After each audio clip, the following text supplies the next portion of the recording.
आदरणीय गणेशजी नाईक साहेब यांच्या वाढदिवसाच्या निमित्तानं दशरथ भगत मित्र परिवार, नवी मुंबई पुनर्वसन सामाजिक संस्था, इच्छापूर्ती स्पोर्ट्स क्लब, ज्येष्ठ नागरिक पाम बीच सोनखार ज्येष्ठ नागरिक सेवा संघ, महिला मंडळ, असं जवळजवळ रिक्षा युनियन, असं कामगार संघटना, अशा सर्वच नानांच्या वरती प्रेम करणारे सर्व संघटना, सर्व पदाधिकारी आणि कार्यकर्ते यांची काल 11 तारखेला काल बैठक झाली आणि बैठकीमध्ये ठरलं की 100 उपक्रम राबवून नवी मुंबई शहरातल्या नागरिकांना सेवाभावी किंवा सामाजिक उपक्रम राबवून त्यांना न्याय देण्याचा प्रयत्न नाईक साहेबांच्या वाढदिवसाच्या निमित्तानं करण्याचं नियोजन कालच्या बैठकीमध्ये ठरलं आणि आज त्या पद्धतीनं प्रेस कॉन्फरन्स घेऊन आपल्यासमोर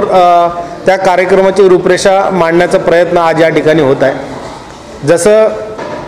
शहरामध्ये काम करत असलेले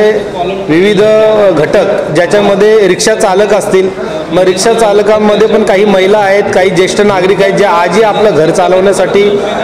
रिक्षा चालवतात। मग त्यांच्यासाठी योजना जी आहे त्या महिन्याला त्यांना 10,000 रुपये महिना भेटतो। मग त्यांचं ते फॉर्म भरून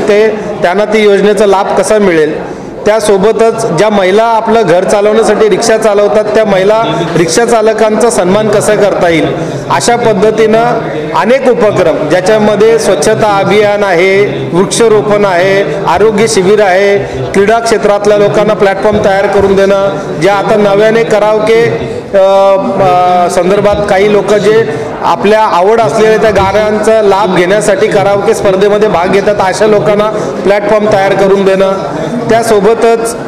प्रभागातल्या अनेक असे काही समस्या असतील त्याचे निवेदनं महानगरपालिका स्तरावर, MSEBच्या स्तरावर, PWDच्या स्तरावर किंवा सिडकोच्या स्तरावर, अशा अनेक अंगाने ज्या ज्या लोकांचे प्रश्न आपल्या सोसायटीच्या समोर, सोसायटीचा असेल किंवा सोसायटीच्या बाहेर असेल, अशा अनेक लोकांची निवेदनं त्या डिपार्टमेंटला कशी देता येतील। त्यासोबतच आपल्याला माहिती आहे की आपल्या विभागामध्ये अनेक असे शाळा कॉलेजेस आहेत ज्याच्यामध्ये लहान पोरांमार्फत चित्रकला स्पर्धा किंवा निबंध स्पर्धा भरून त्यांना ही त्याच्यामध्ये सामावून कसं घेता येईल। अनेक असे शाळा आणि प्ले ग्रुप्स आहेत, त्यांना प्रथमोपचारचं किट त्यांना कसं देता येईल, अशा अनेक उपक्रम आम्ही हे 100 उपक्रम असे याच्यामध्ये प्लॅनिंग केलेलं आहे की जे 15 तारखेला चालू होतील। 15 तारखेला संध्याकाळपासून आम्ही जे चालू करणार ते 2 तारखेला संध्याकाळी